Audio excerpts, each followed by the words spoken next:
청문회가 지금 또 남아있죠. 그 전번 개각한 그 장관 네 사람에 대한 청문회가 남아있긴 합니다만은 일단은 좀 지켜보기로 하고 야당 쪽으로 이야기를 좀 옮겨보겠습니다.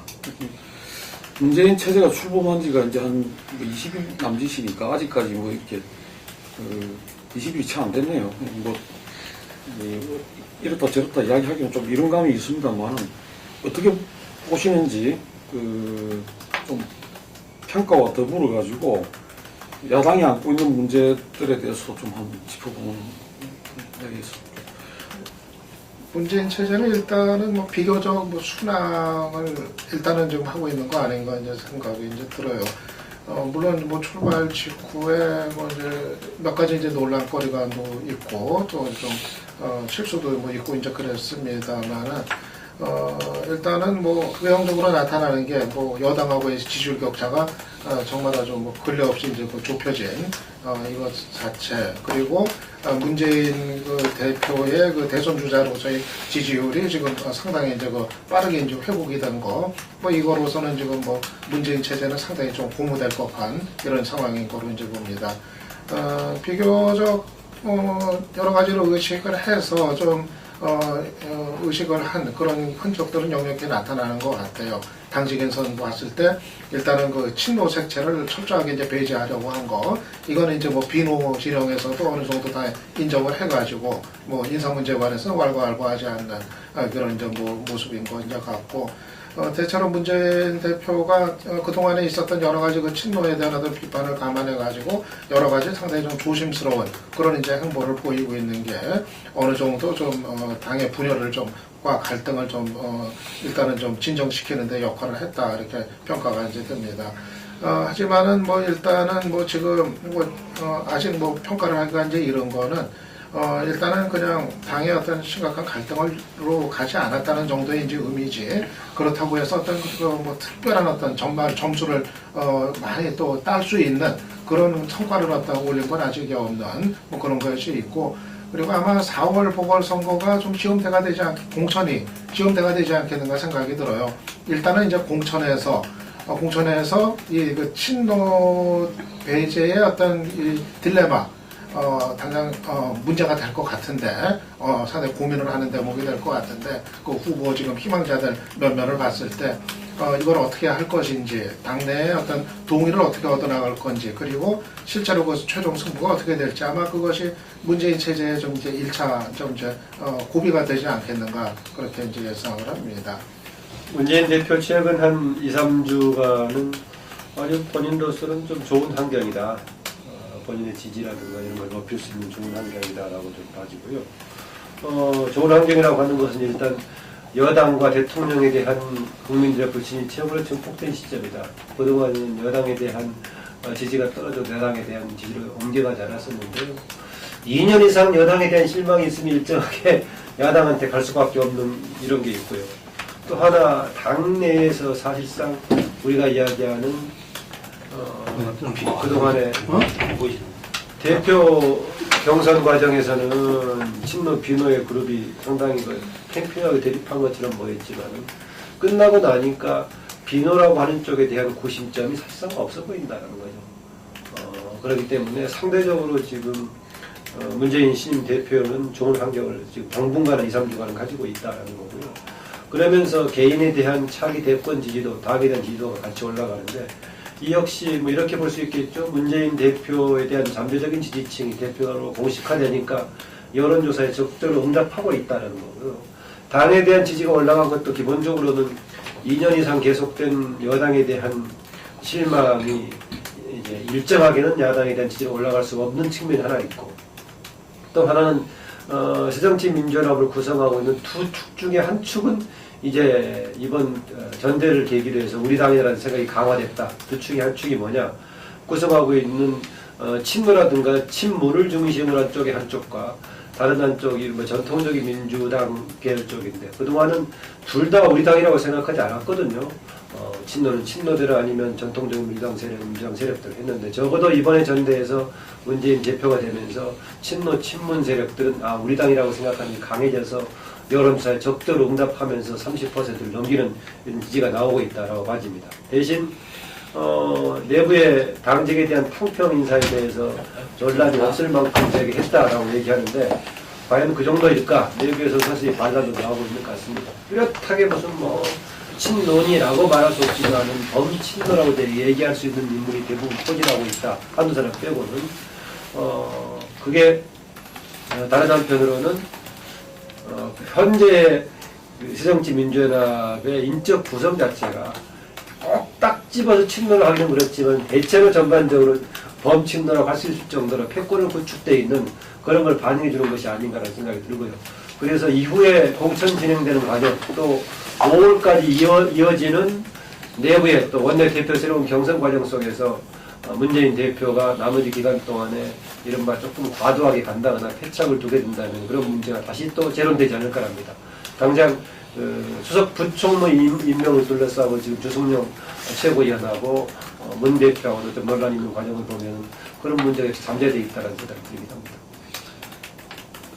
문재인 지금 대표 같은 경우는 처음에 이번 이제 전당대회 이 가정이 굉장히 이렇게 네거티브적인 공탁하고 국민들로부터 이렇게 좀 멀어진 뭐 이런 평가를 받으면서 과연 컨벤션 효과가 있을 것이냐 이걸 가지고서 상당히 좀 이야기가 있었던 것 같아요. 그런데 제가 볼 때는 이 어떠한 그 가정이 있다 하더라도 저는 그 결과가 나온다면 컨벤션 효과는 잔이 갈 수밖에 없다. 그리고 문재인 대표가 뭐 지금 보면 3.5% 차이, 그리고 권리당원과 당원 여론조사에서는 지고, 대의원과 국민 여론조사에서 압도적으로 이겨가지고, 그나마 3.5% 포인트 이긴 걸로 이렇게 나왔지만 문재인 대표가 될 수밖에 없다.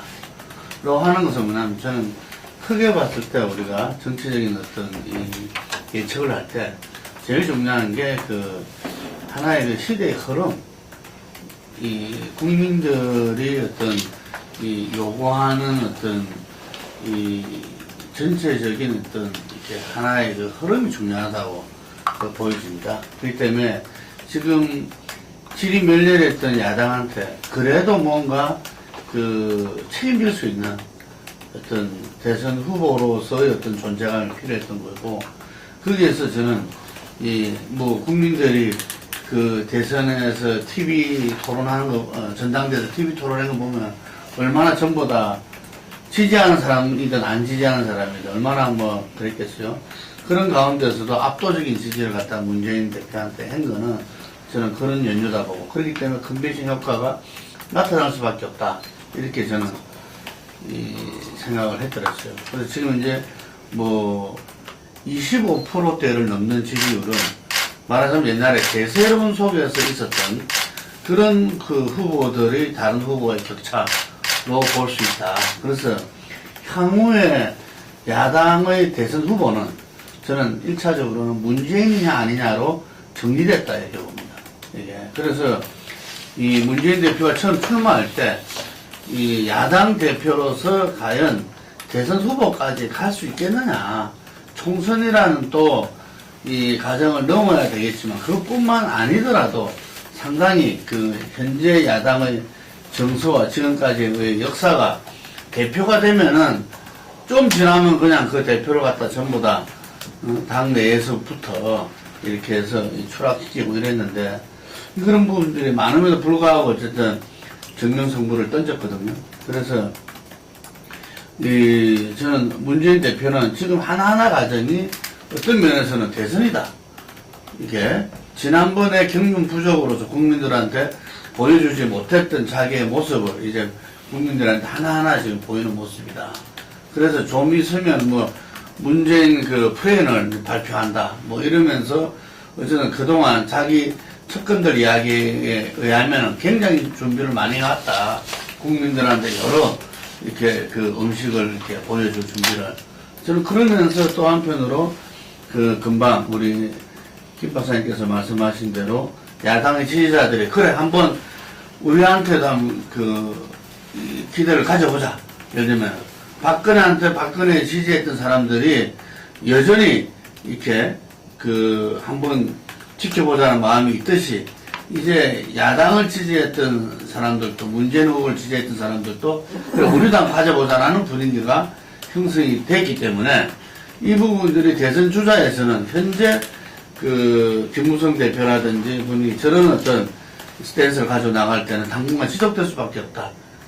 지금 이제 7주 계속 연속 1위라 그러는데 이게 일정 기간은 계속할 수밖에 없다.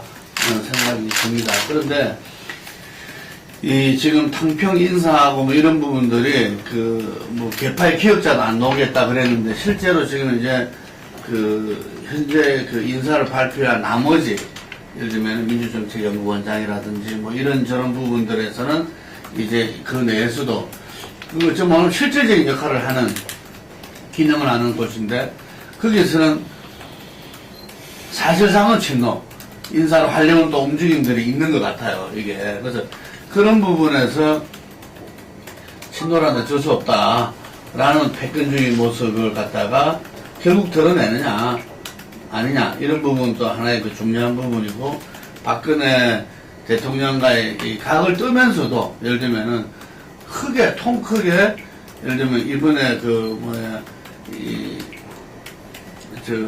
리안부 인준 이승만 예를 들면은 박정희 묘소 참배라든지 그 다음에 이인구 인전에서도 이렇게 표결에 참여해서 어쨌든 간에 그걸 국회를 정상화하는 가운데에서 어쨌든 간에 그걸 했던 부분들 이런 부분들이 기존의 어떤 문재인 대표를 바라봤던 거와 상당히 다른 행보거든요. 저는 이 행보는 기본적으로 준비되어 있었다 이렇게 봅니다. 그래서 이게 사실상 이 싸움하는 정당 반대면 반대하는 정당에서 벗어나서 정말 국민을 위한 정당, 정책 정당, 수권 정당으로 간다면은 상당히 이렇게 앞으로 이렇게 쭉 이렇게 이 상승세를 타지 않겠나 이렇게 봅니다. 저는 박근혜 통상적인 지지가 국민들 중에 40에서 45%는 항상 된다고 봐요.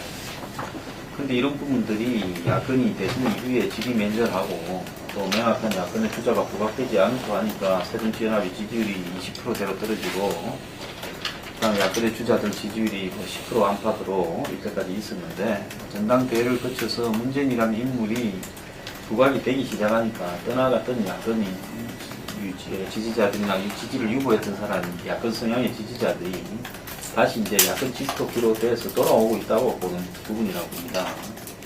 그런데 이제 현재 문재인 대표가 유력 대선 후보로 가는 가능성은 저도 절반 이상이 된다고 봐요. 여기에서 이제 중요한 것은 야권이 현시 한국 시기에 맞는 아젠다를 합리적으로 재설정할 것이냐. 즉 국민의 상식과 부합되고 설사 야권의 지지자가 아닌 국민들한테도 잘한다고 평가를 받을 수 있을 만큼의 상식을 가질 것이냐라고 했을 때 그게 굉장히 쉽고도 어려운 문제라고 봐요. 한국의 야권 제1야당인 새정치연합이나 국민주당이 일반 국민들의 대중적 정서와는 동떨어진 어떤 적은 이념적인 문제나 대립적인 갈등의 문제에 굉장히 예민하게 받아들이면서 집착해온 부분들이 은수별로 항상 있었다고 봅니다. 그래서 특히 친노 진영이 그런 쪽에서 모든 어떤 이념적 갈등의 중심을 끌고 왔기 때문에 문재인 대표가 친노스러움을 갖다가 버릴 수 있느냐에 따라서 본인이 총선에 이기고 대선 주자가 되느냐 아니면 야권이 분열되면서 본인이 지금 반짝하다가 결국은 대표가 된 것이 오히려 대선에 가는데 이 장애로 작용하는 추락하는 어떤 길이 남아있느냐 이런 부분에 갈림길에 있다고 봐요. 근데 지난번에 문재인 대표가 되고 잠깐 동안의 기간에 이완구 내정자를 어떻게 정리하는가 하는 문제 또 전직 대통령 묘소 참배를 한 건 잘했는데 그 이후에 다른 문제 이런 부분으로 봤을 때 위태위태한 저는 상황이라고 보고 있고요. 과연 문재인 대표가 진노의 색채를 빼는 어떤 부분들이 솔직히 말하면 하루 정치적인 패턴이건 하루 이틀에 형성되는 게 아니라 굉장히 오랜 동안 훈련이 있어야 되는데 그런 부분에서 문재인 대표의 발언이나 행동 또 주변에 조언해주는 그룹에서 봤을 때 그 정도의 정치적인 테크닉이 있느냐 이런 부분은 좀 지켜봐야 될 거라고 봅니다. 저도 문재인 하게 되고 근데 지금 새정치연합 입장에서 내년 총선을 그렇게 낙관하기가 대단히 어려운 그러니까는 박 대통령의 어떤 그 레임덕 속에서 치러지는 선거기 때문에 흡사 미리 지난 2012년 그 총선, 4.11 총선, 그때가 어떻게 좀 비견이 될 수 있는 그 선거가 될 것 같거든요. 그러니까 야당 입장에서는 뭐 질래야 질 수 없는 선거인데 그 선거에서 진짜로 이제 이길 수 있을 것인가 아마 그것이 이제 뭐 분수령이 되지 않겠나 예상이 되고, 그리고 결국에는 이제 여권의 이제 후보 진영이 어떻게 이제 그 정리가 될지는 여러 가지 지금 예측 불허의 어떤 그 가변성을 갖고 있지만은 아무튼 여당 후보와의 어떤 그 대입한 그 결과, 승부의 결과에서 문재인이 이길 수 있느냐, 이것으로 나타나느냐, 아니면은 지는 거로 이제 나타나느냐, 아마 그거에 따라서 이후에 이제 야권의 선택이 좌우가 되지 않겠느냐. 만약에 뭐 진다고 했을 경우는 당연히 이제 다른 어떤 대안의 모색, 뭐 박원순 시장이라든가 또 무슨 안희정 지사라든가 등등 가용 인력이 또 총동원되는 어떤 그런 체제로의 어떤 요구가 또 확산이 될 거고, 그때는 이제 또 국면이 이제 아예 이제 달라지는 게 될 거고, 그래서 일단은 뭐 야권 지지층의 어떤 그 결집 현상은 일단은 그 전당대회 이후 뭐 눈에 띄게 이제 나타나고는 있는데, 결국 대선이라고 하는 거는 야권 지지층의 결집만 가지고는 되는 것이 아니라 결국은 대선 후보에 오르려면은 이 중도층가의 표까지 끌어들일 수 있는 그 힘을 이제 보여줄 수 있을 때 대선 후보에 이제 오를 수가 있는 것이기 때문에, 그것이 지금 문재인 후보가 이제까지 어떤 그 고정된 틀을 깨고 거기까지 갈 수 있을지, 이거는 아직은 좀 더 시간 속에서 지켜봐야 될 문제 아닌가 이렇게 봅니다. 문재인 대표 관련 말씀드리자면, 일단 시간이 좀 많이 남았다는 게 하나 있고요. 그 다음에 뭔가 새로운 긍정적으로 변화하기 전에 기존에 있던 두 가지 정도의 문제를 과연 해결할 수 있을까라는 것이 과제가 많습니다. 저는 지금 당의 대변 이래로 계속 중요한 전국마다 조금 바람직한 선택을 못했어요. 계속 전국 대응이라는 게 실패를 했었는데, 과연 이전하고는 다르게 좀 현명하게 대처하는 능력을 보여줄 수 있을까라는 거고, 그 다음에 이제 대표가 된 다음에 이렇게 높은 지지율을 보이니까 본인의 그동안에 뭐 개파 기억자도 안 나오겠다 하겠다 할 정도로 친노 문제를 신경을 썼는데, 그 문제를 정말 신경 쓰면서 적극적으로 할 것인가, 이게 과제로 남아 있습니다. 그런데 최근 움직임을 보면은 다시 좀 복귀할 소지가 있어서 그 부분 극복할 것인가의 문제로 남아 있습니다. 대신 하나의 지금 최근에 긍정적인 역할은 야당 야권의 대선 후보 지지율에 대한 그 풀을 높여서 지지율 총량을 높여놓는 그런 효과가 있을 겁니다. 그래서 문재인이 20몇 % 가져간 게 다른 쪽으로 좀 의미가 열려 있어서 전체 총량을 높여놨다는 건데요. 상대적인 또 경쟁자였던 박원순 시장의 경우는 앞으로 상당 기간 동안도 여론에 좀 주목을 받기가 쉽지 않다.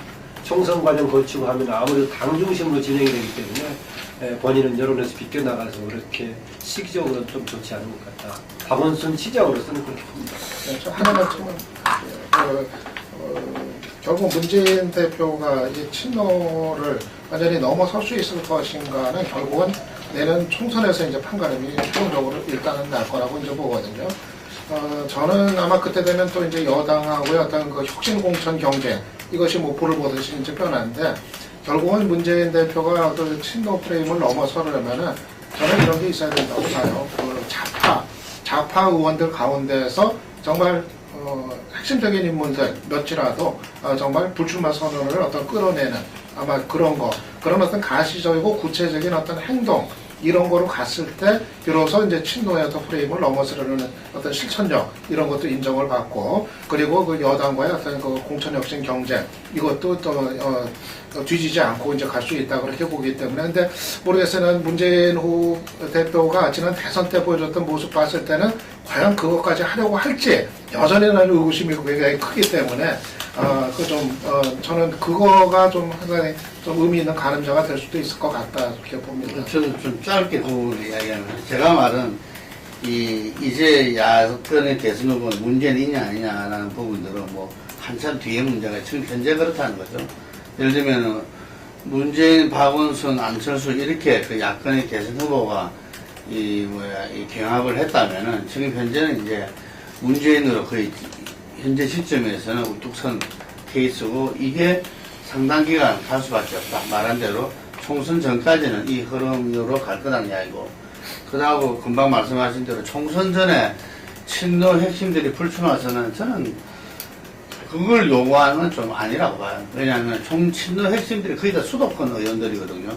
이게 뭐 만약에 호남이라든지 뭐 이런 부분들에 이렇게 그 사람도 있다든지 또 나이가 많다든지 뭐 예를 들면은 뭐 이런 거면 모르겠지만 대체로 수도권에 있고 초대선 의원들이라는 점에서 그 사람들 보고 무슨 이 임명직도 아니고 예를 들면은 선출적인 총선에 불출마 선언하라 이거는 좀 저는 아니다. 오히려 금방 이야기한 대로 본인이 기억자도 개파에 기억자 안 나오게 하겠다 이런 부분들에서 지금 그 이후에 지지율이 오르다 보니까 실제로 이렇게 주요 기능과 역할을 하는 당직 부분에서 혹시 욕심을 낸다면은 그게 지금 현재 친노 개파의 극복이라는 그 부분에서 정면을 부딪힐 거다 이런 우려는 분명히 있는 거 하고 좀 그 불출마 선언은 좀 이렇게 그거는 아니다 이렇게 생각돼요. 근데 내 생각에는 그 야권을 보는 시각 자체가 너무 자꾸 이제 우리가 어떤 저쪽에서 던져놓은 프레임에 그걸 하고 있는 거 아닌가 그런 생각이 좀 들어요. 그러니까 친노나 친노 극복이나 이런 이야기 자체가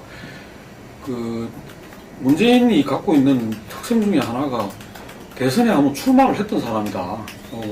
대선에서 패배했지만은 그랬는데 문제는 지금 친노 후보라는 거 외에 지난 대선에서 문재인이 어떤 정책을 그걸 했던가 무슨 이런 부분들이 이 화제의 대상이 되거나 어떤 그런 대선에서 쟁점이 되거나 그러지를 못했다는 거죠. 그런 점에서 저는 친노를 극복을 한다는 게 내용적으로는 인적인 어떤 그런 것보다는 문재인이 이번 대선에 다시 도전을 한다면 어떤 정책과 어떤 그거로 승부를 걸 건가 이런 부분들이 만들어내야 된다 스스로가. 그걸 못하고 결국은 사람 좀 바꾸고 뭐 이렇게 좀 해가지고 다시 대선에 나선다.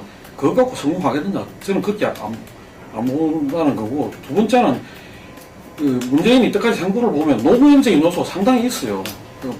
좀 덜컥수를 많이 두고 말도 함부로 하고 그런 그게 있는데 그걸 이제 대선이라는 거는 기간이 짧았기 때문에 넘어갈 수가 있지만 이제부터는 당을 전면에 서가지고 당을 이끌어가야 되는데 전번에 뭐 여론조사 발언도 그랬지만은 과연 그걸 바치는 정무적인 그게 있고 본인도 어떤 그런 덜컥수를 안 뚫을 수 있는 그런 훈련을 어떻게 할 거냐 그 점도 중요하고 그런 점에서는 이 최근의 방향을 뭐 경제 같은 쪽으로 이야기를 하고 해가지고 정책 쪽에 걸겠다 이런 거는 또 좀 생각을 잘한 거 아닌가.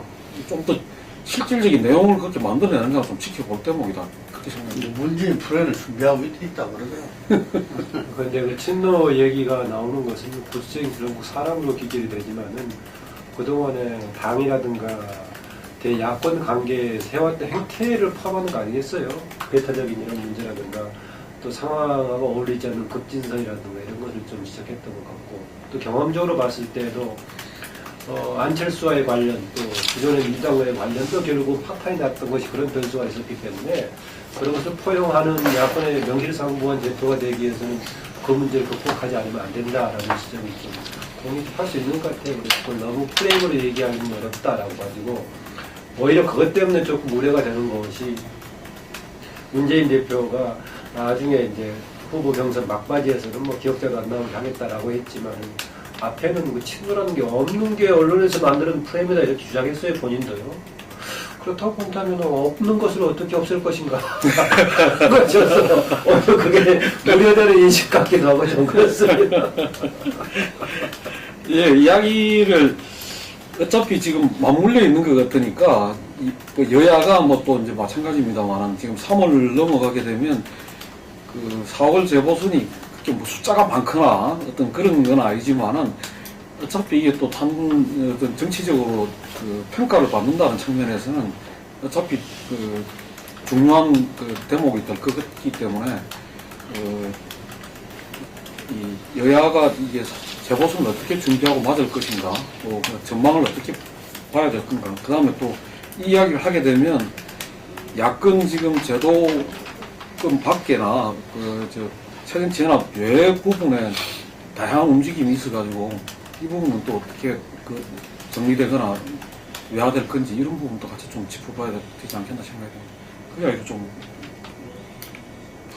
먼저 이 재보선 전에 이제 있는 일들을 보면 김영남법을 야권이 뭐 기자라든지 사립학교 교원이 또 대상이 된다라는 문제를 갖다가 핑계 삼아서 그걸 갖다 정치권이 김영남법을 무대기로 만드는 부분에 야권도 참가할 건가 이런 부분을 좀 지켜봐야 될 것 같아요. 그 다음에 이제 지금 야권이 주장했을 때 사자방 국조가 결국 자원에서 외교 국조로 남았는데 지금 MB 진영에서 회고록을 내고 또 MB 인터뷰가 있었고 이러면서 오히려 또 공세적으로 나오는데 이 부분에 대해서 뭐가 문제다라고 그 주장해서 국조를 하자고 한 척에서 그걸 과연 국민적으로 봤을 때 이건 문제다라는 것을 부각시킬 수 있는 국정조사를 한 만큼의 성과를 낼 수 있느냐. 지금 국정조사가 좀 조용히 잊혀진 채 진행되고 있는 듯한 느낌이 있어요. 국정조사를 하는지 모르는 국민들도 많을 거라고 봅니다. 그 다음에 이제 여권 같은 경우에는 재보선 같은 경우에 지역 토박이형 안전지향 공천을 거의 했지 않습니까? 성남하고 관악은 후보를 정해버렸고요. 지역 토박이형으로.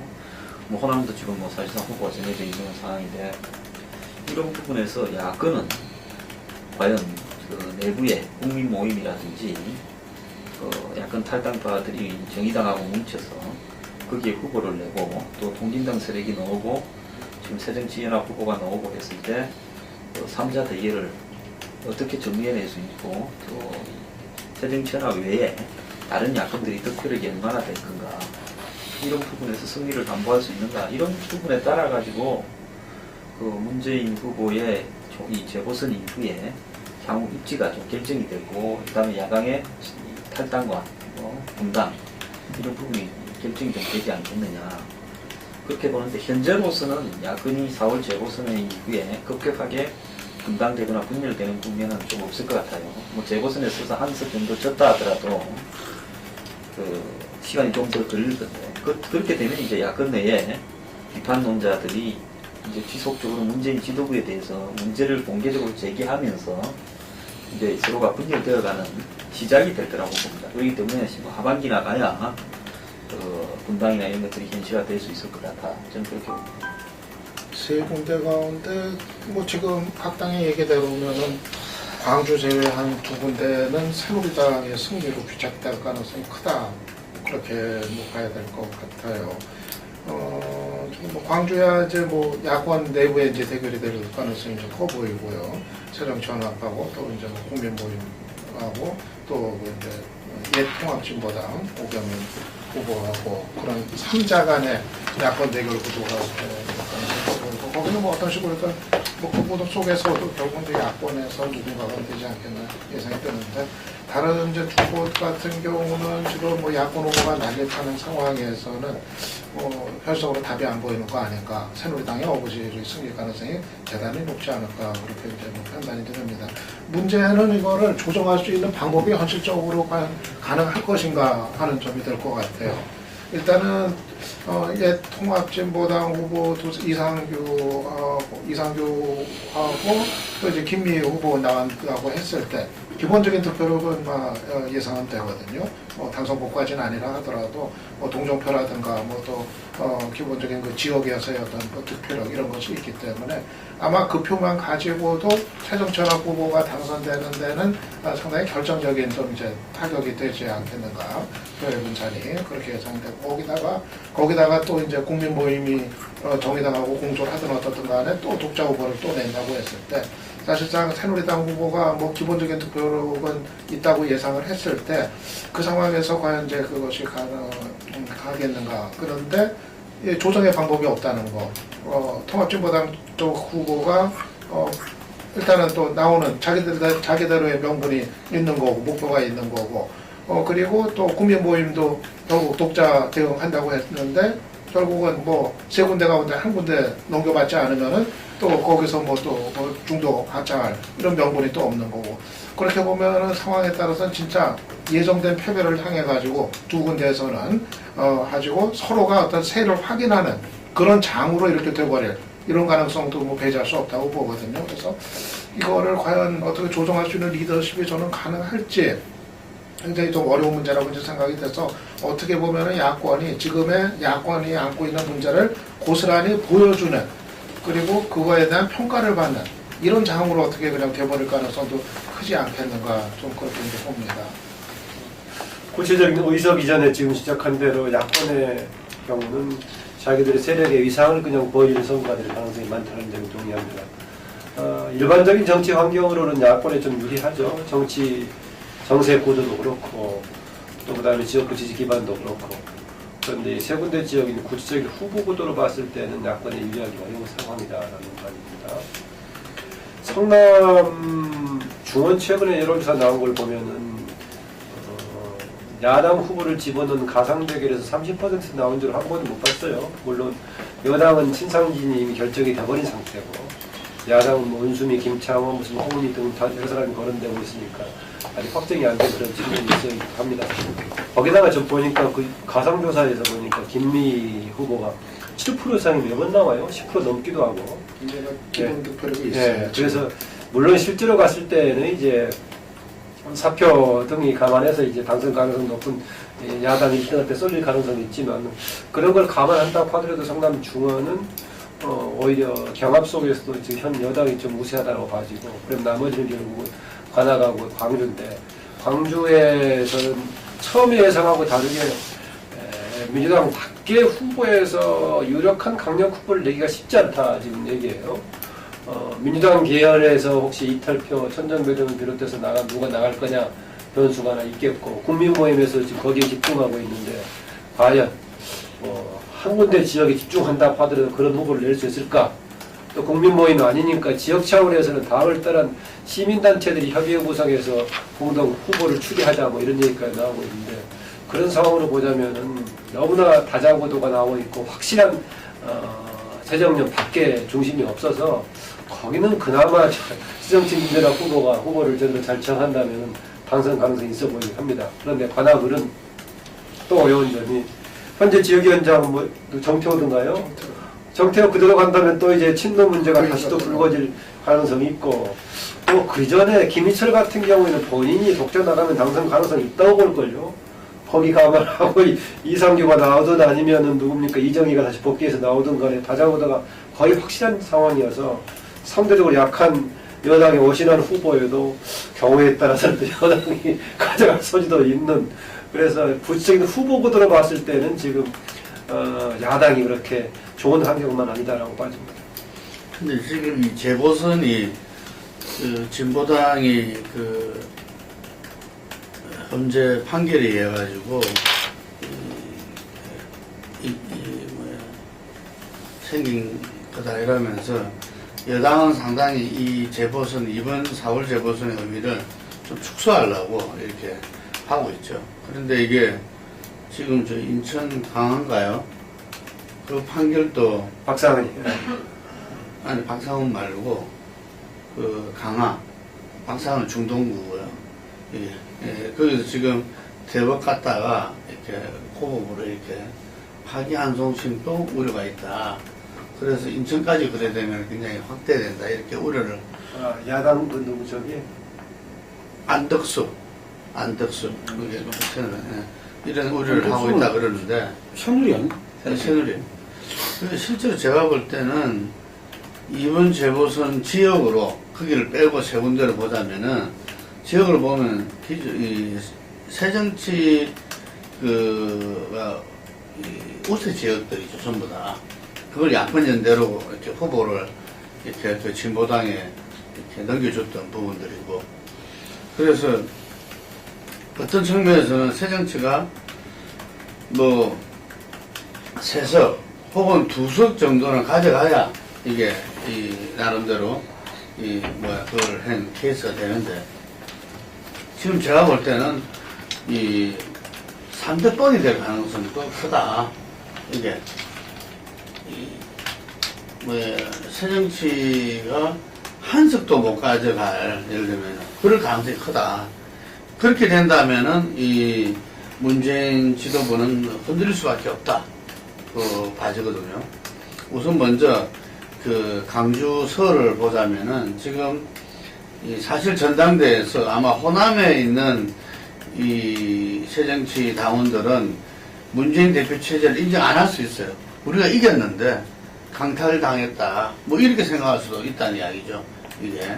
그래서 들리는 말에 의하면은 일반적으로 중앙에서 볼 때는 저 분당이라든지 이런 것들이 뭐 어려운 문제고 이게 그 가능성이 거의 없으니까 이런 문제인데 사실은 자기들 입장에서는 예를 들면 후보는 새정치 하나밖에 없고 정치 수요자들은 무진장 이렇게 후보분들은 많기 때문에 얼마든지 다른 당이 만들어질 수 있는 여지는 분명히 있죠. 그런데 그것이 명분과 어떤 세력화가 되셔야 되는데 저는 그 부분에서 강주 서울이 상당히 중요한 자체가 될 수 있다. 말하자면 박지원 의원이 이전에 지난 7월 재보선 때 새정치를 완전히 나락으로 들어가게 한 그런 공천 과정에서 맨 먼저 천정배 전 장관이 강주에서 강산에서 했던 기지개를 폈을 때 사실 지도부랑 이야기해서 내려갔음에도 불구하고 박지원 장관이 강한 엔트를 걸었었거든요. 이게 왜냐 호남의 천 장관이 부상되는 걸 원치 않았으니까. 그런데 지금은 오히려 180도 바꿔가지고 문재인 대표랑 회동 중에서도 천정배 장관을 끌어안아야 된다. 예를 들면 이런 이야기를 한다는 거죠. 뭔가 새정치가 아닌 다른 부분으로서도 얼마든지 당선될 수 있다라는 것을 갖다가 보여준다면 호남은 준동될 수밖에 없다고 저는 봅니다. 그렇기 때문에 현재 여러 후보가 거기도 나와 있지만 거의 누구죠? 조영태. 네, 조영태 현 위원장이 예를 들면은 장관의 국무조정실장에다가 국회의원도 행본이기 때문에 가장 경쟁력이 있지 않나. 그리고 이번에도 강주에서 문 대표를 민 몇 분 안 되는 의원 중에 한 분이다. 위원장 중에 한 명이라고 그러더라고요. 그런데 그래 됐을 때 그거는 색채가 명확하다는 거죠. 이거는. 네, 그렇기 때문에 강주 호남의 정서상 상당히 어려움에 처할 수 있다. 그리고 지금 이제 그게 진보당 전 진보당 후보 오병윤 씨라든지 그 다음에 거기는 정의당이 또 상당히 출마 선언을 했어요. 그 후보가 상당한 득표력이 또 있대. 그 지역에서 시의원도 하고 뭐 이래가지고 그러면서 천정배 장관이 지금 이제 저울질을 하고 했을 때 이 부분들이 예를 들면은 진보당을 갖다가 제외해서 오병현 후보는 나올 수도 안 나올 수도 있고 이런 스탠스를 보이고 있대요. 그럼 이랬을 때 비새정치 한 후보가 단일화돼서 만약에 붙게 됐을 때는 그 결과는 예측하기 어렵다. 근데 이것이 그 자체가 중요한 게 아니라 향후의 새정치의 어떤 호남에서의 분당 이전에 2006년도에 그것이 이렇게 재현될 수 있다라는 부분에서 저는 상당히 의미가 있고 새정치로서는 여기에서 문재인 대표가 정치력을 발휘해야 된다. 이게 아까 말씀 정치력, 정책과 이 정치력을 봤을 때 이 재보선은 굉장히 중요한 시점이다. 그래서 본인이 이겨서 정치력을 발휘해야 된다고 보여지고 수도권에서 부분들은 아까 말씀하신 대로 김미희와 이상규가 이렇게 지역 기반을 가지고서 활동을 해왔던 사람들이거든요. 그렇기 때문에 지난번에도 야권 연대 했을 때 후보를 받아서 나올 수 있었던 부분들이고 그때 이게 만만치 않을 것이다.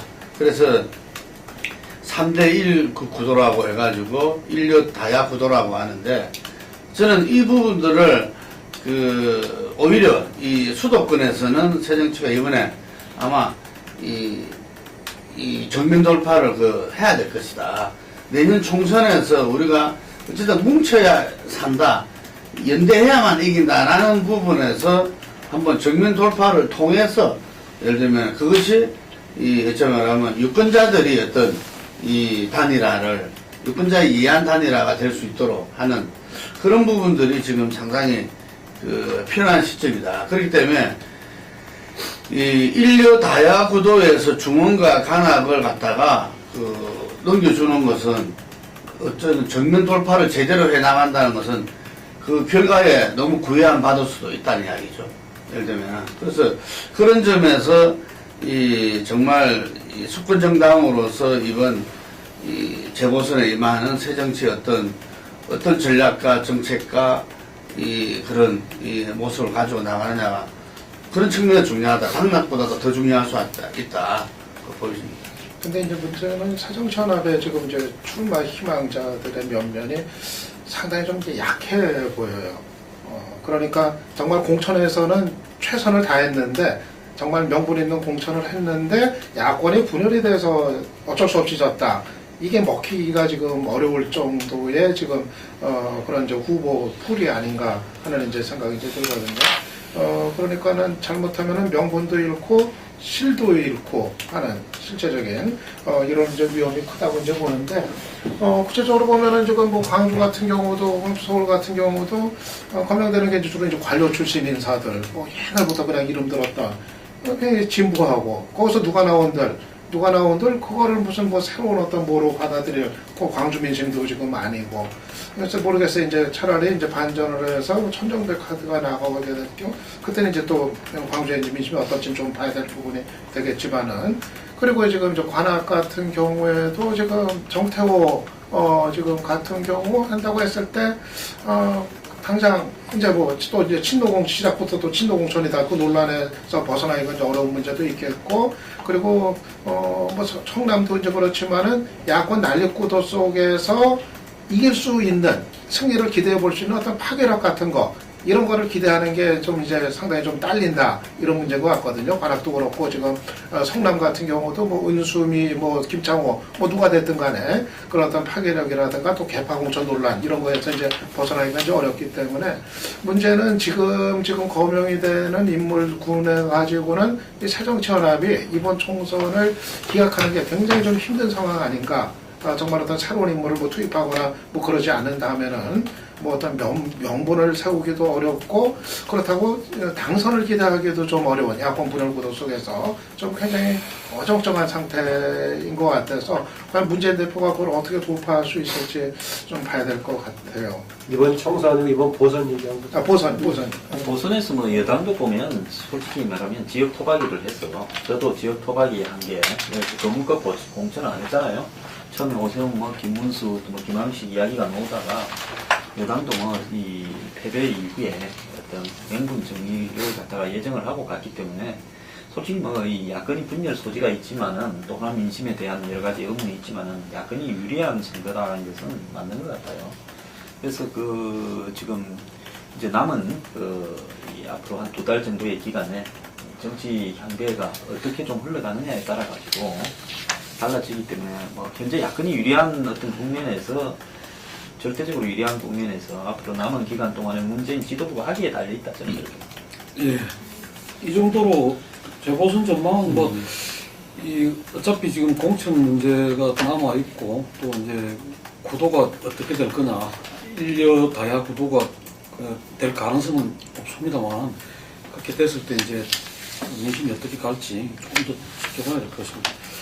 3월달이 되면 이제 국회도 열릴 거고 여러 가지 이제 아까 말씀하셨던 현안들이 국회에서 다뤄지고 다시 또 이제 여야가 이제 국회에서 민생 법안이나 여러 가지 문제들 놓고 이제 하는 게 있고 또 한편으로는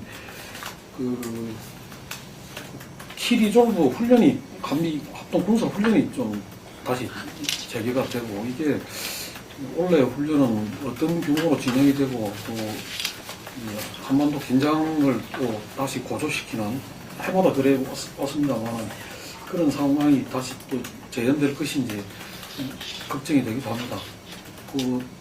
3월 좀 전망을 국회하고 더불어 가지고 좀 전망을 해주시고 마무리를 짓는 걸로 하겠습니다. 제가 볼 때는 김영란법에 대해서 여야가 공이 함정에 빠질 가능성이 높다고 보고 있습니다. 그래서 계획적이보다는 계획 확대 쪽으로 결론이 날 가능성이 많고요. 박근혜 대통령은 결국은 지금 황교안 비서실장 이야기가 나오는 것도 일정한 사정을 통해 가지고 원세훈 전 국정원장도 법정 기소돼 있으면은 이 여야 정치권 또 전 여권 이런 부분에 대해서 나름대로 힘을 유지하려고 시도를 할 거냐. 근데 지금까지 박근혜 대통령이 해온 어떤 모양으로 봐서는 과감한 사정을 통해서 이 전국을 돌파하는 부분에 대해서 김기춘 비서실장까지 빠진 마당에 민정특보가 보완이 되기는 했지만은 별로 그런 선택을 할 것 같지 않다라고 보여져요. 그런 조금 지금보다 최악의 상황이 왔을 때 고려해 볼 수 있는 건데 그런 카드를 쉽게 뽑지는 못할 거라고 봅니다. 그리고 이제 남북 관계는 궁극적으로 5월 모스크바에 승전 70주년 김정은이 온다 이런 이야기도 있는데 박 대통령이 거기 가는 부분에는 보수 진영과 미국 쪽에 반대가 많기 때문에 지금 우크라이나 내전을 둘러싼 동서 간의 어떤 합의 그리고 휴전 이런 부분들이 지켜진다라는 부분에 대해서 오바마가 참석을 하기 전에는 좀 어렵지 않겠느냐. 그리고 북한도 지금 한미연합훈련 등에 대해서 내부적으로 민감하게 반응하고 있는데 한 4월, 5월까지는 남북 관계가 급진전될 가능성은 좀 별로 없다. 보고 이제 가장 어려운 점은 봄에 이제 경제 부분들이 어떻게 흘러가느냐라고 봤을 때 그런 어떤 부분들이 지금 현재 이 법안을 갖다가 만약 2월 29회에서 경제 활성화 법안들을 통과시켰다. 그리고 몇 달 있다가 경제가 어떠냐 이런 부분에서 경제가 제가 볼 때 썩 좋아질 확률은 별로 없고요. 장기 침체로 계속 갈 확률이 높기 때문에 이 부분에서 박근혜 정부가 과연 경제 활성화를 계속 밀고 갈 거냐. 안 그러면 다른 방법으로 경제 흐름을 인정을 하고 서민 중산층 지향적으로 개혁으로 갈 거냐라는 부분에서 이제 마지막 갈림길에 서 있다. 그렇게 봅니다. 올해 같은 경우 경제 문제는 아무래도 박 대통령 지지율하고 아주 직결이 되는 굉장히 큰 사안이 될 것 같고요. 지금 아마 경제 회복에 대한 어떤 마지막 기대가 올해도 이제 별로 달라지는 게 없다 했을 때, 계속 어렵다고 했을 때, 상당히 좀 남아있었던 층까지도 좀 더 이탈을 하는 가능성이 큰 사안이라고 보면 이게 쉽지 않은 문제인 것 같고, 그렇게 보면 이제 남북 관계가 사실은 좀 의지에 따라서 이게 모색에 따라서는 좀 성과를 거둘 수 있는 거의 좀 유일한 분야라고 이제 할 수가 있겠는데 저는 이 부분이 남북 관계 풀어가는 거 보면 굉장히 좀 답답한 생각이 계속 들어요. 분명히 박 대통령도 남북 관계에서는 원하고 있는 건 분명한 것 같아요. 자기의 어떤 국정의 어떤 성과로서 남기고 싶은 그런 어떤 의욕은 좀 있는 것 같은데 그런데도 번번이 이 기회를 계속해서 이게 살리지 못하고 있는 그러니까 계속해서 지금 상황이 북에서는 오히려 계속 대화를 애걸하기도 하고 어떤 때는 또 그걸 가지고 이제 또 위협하기는 식으로 하기도 하고 아무튼 일관되게 대화 메시지는 계속 내놓고 있는데 이거를 이 어떤 그 기회를 좀 살리지 못하고 있는 거 이거는 참 이렇게도 이 남북 관계의 어떤 리더십을 이렇게 좀 이렇게 발휘를 하지는 못하는가 하는 이제 답답함이 이제 들 정도의 그런 이제 상황인 것 같아요. 그렇고 세월호 문제 하나만 얘기 드리면 좀 세월호 문제는 조금 상당히 좀 달라진 기류가 나타나는 것 같아요. 지금 여권의 태도가. 지금 유승민 원내대표가 상당히 좀 이제까지 그 새누리당의 어떤 그 스탠스하고는 상당히 달라진 이런 모습을 보이고 있고 또 이완구 총리도 총리 들어가더니 좀 상당히 좀 적극적으로 챙기는 이런 모습을 보이고 있고 그래서 인양 문제를 비롯한 문제들은 아마 유가족들의 요구를 수용하는 선에서 좀 풀려나가는 식으로 이제 될 것 같고 저는 이 문제는 앞으로 봤을 때 앞으로 그 진상조사 특위가 이제 올해 본격적으로 가동이 될 텐데 아마 유승민 원내대표가 어느 정도 역할을 하는 상황에서는 또 이완구 총리가 들어섰고 그 상황에서는 너무 이거에 또 이제 전국의 어떤 쟁점이 되는 거로까지 가지는 않은 좀 유연한 스탠스로 좀 바뀔 가능성이 좀 커지지 않았나 좀 그렇게 봐요. 그러니까 예를 들어서 상황에 따라서는 당시 청와대 관계자들이 조사 특위에 나가는 한이 있더라도 그거를 굳이 막아주지 않는 식으로 이럴 좀 가능성이라든가 아무튼 이 세월호 문제는 좀 기류가 조금 여건에서 좀 달라지고 있는 그런 흐름 아닌가 이렇게 보이네요. 전반적으로 지금 정부는 3월 또 이후에 별로 좋지 않을 것 같습니다. 우선 기본적인 환경이 되는 경제는 우리가 과연 컨트롤할 수 있는 부분은 어느 정도 될까? 이것도 기본적인 한계가 있지만 정부가 주도할 수 있는 영역도 조금 방향이 불확실하고 무책임하게 진행이 되고 있다. 앞서 지적했지만 혁신경제, 경제 혁신을 주도하면 하는데 대신 무슨 부동산 3법을 꺼내가지고 이 문제를 타개하려고 하고 있는 것 자체가 책임있는 자세가 아닌 것 같고요. 김기춘 실장 이후의 청와대 체제, 박근혜 대통령이 근본적으로 청와대 체제라든가 국정 운영 방식을 변화시킨다면은 김기춘 실장을 바꾸는 것이 바람직하지만요. 그렇지 않고 여론에 밀려가지고 그냥 김기춘 실장 대체 체제를 한다고 했을 경우에는 오히려 합기를 많이 느낄 것이다. 김기춘 실장만큼 사정 라인을 장악한다거나 아니면 국정을 총괄적으로 이해하는 사람을 대체 쓰기는 어려운 상황이라고 본다면은 박근혜 대통령으로서는 굉장히 더 어려운 상황에 처해질 거다라고 봐지고요.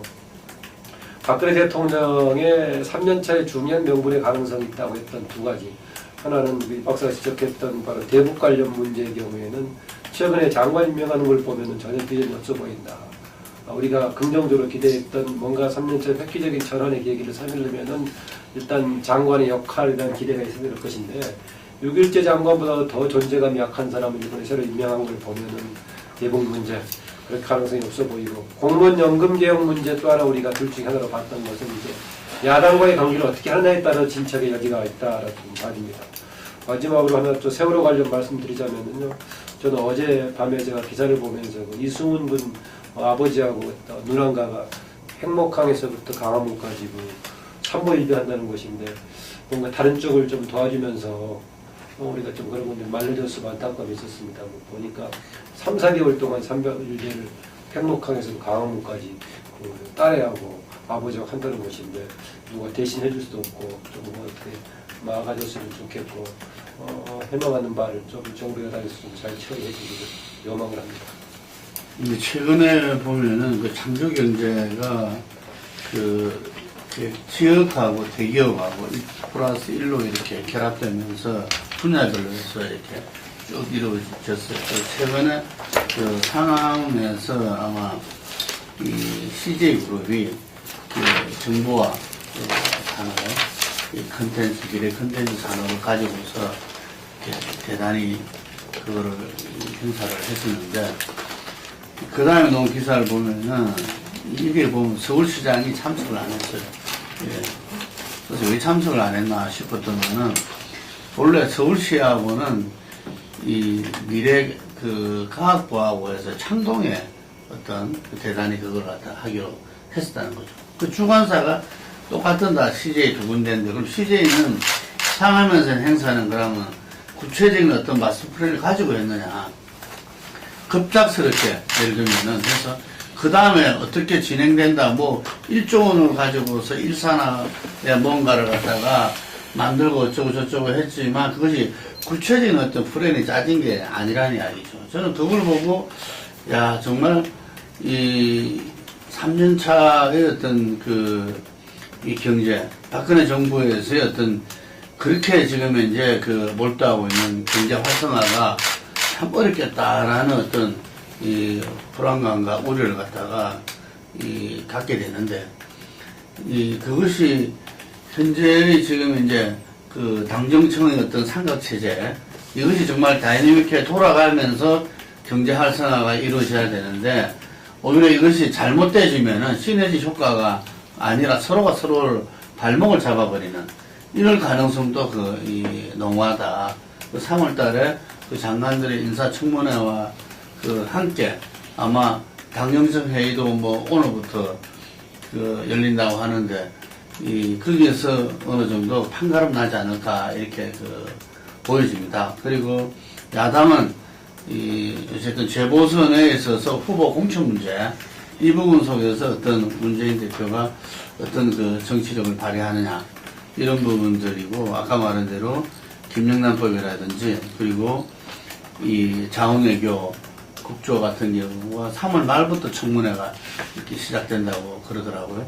그래서 그 전에 과연 우리가 정책 실패에 대해서는 뭐 법원 판결도 그렇고 국민 정서도 그 부분을 갖다가 뭐 절대적인 어떤 문제로서 삼지 않는다는 거죠. 하지만 그 과정에서의 비리라든지 여러 가지 이런 문제가 드러났을 때는 전혀 상황은 바뀌게 된다. 우리는 전직 대통령들을 갖다가 다 구속시킨 그런 전례가 있는 이 나라거든요. 그래서 얼마든지 거기에 대해서 있으면은 최경환 장관이 아니라 바로 MB까지도 거기에 갈 수 있다고 저는 이렇게 보여집니다. 뭐 거기에 대해서는 이 야당 의원들은 뭐 이렇게 자신하고 있던데 하여간에 그 3월 달에 그 한판 승부도 또 볼만하지 않나 이런. 예. 3월에 뭐 여러 가지 이제 정치적 상황 또 이제 재보선을 앞두고 각 당의 어떤 그런 각 정치 세력의 움직임도 보다 활발해질 것 같습니다. 근데 이제 우려되는 거는 역시 이제 한국의 식품군사훈련이 전개가 되면서 재작년이죠. 2013년 같은 경우에는 아주 일촉즉발의 어떤 상황까지 갔던 그런 기억이 있는데, 원래도 만약에 그런 상황이 B-50인가 그게 뜨고 핵 잠수함들이 동해나 이쪽에 출현을 하고 저쪽은 저쪽대로 또 막 장거리 미사일 같은 거 쏘아대고 하면 이제 5, 6월 이후에도 한반도 상황이 굉장히 냉각될 수 있는 소지가 있고 그게 우리 경제에도 또 영향을 안 미치겠나 이런 우려가 들어서 최대한 정부가 좀 로키로 좀 다운시켜가지고 그런 상황이 안 오도록 좀 조절하는 능력을 발휘해 주기를 기대하면서 오늘 긴 시간 토론 감사합니다. 다음